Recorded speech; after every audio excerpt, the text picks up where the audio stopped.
basili kobala na libala ya petwa na kati na mibeko ya tata Nzambe mpe limemea ya lingomba. Yango wana banda lelo bango mibale bakomi mwasi na mobali na ye na kombo ya tata Molimo Santo. Nkolo Yesu aloba ete oyo esili okangi kosangisama na Nzambe moto te akoki kokabola yango. Yawe amonisa bino elongi na ye mpe apesa bino mapamboli.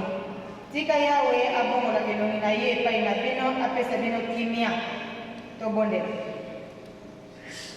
Nzambe mosalisi mpe mobokoli na bato.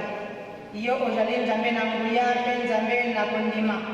Yo okobongwa na kate mpe mopesi na ngolu nyonso. Tika ete ozala ndeneneke na malako minene oyo bango bato oyo mibale liboso na yo. Pesa bango ngolu na yo.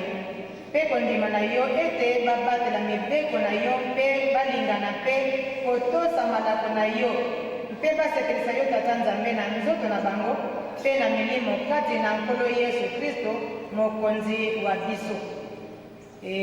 Tata Nzambe ya Kongo tukulu mbele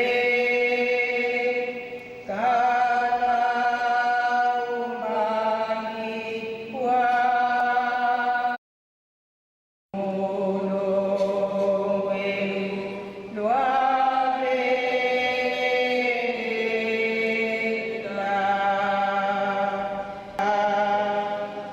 tika mapamoli yango mpe bolingo batata Nzambe mpe bosungi bwa Molimo Santo ezala na bino kuta lelo mpe lobiko na lobiko na kombo ya tata Molimo Santo. Amen.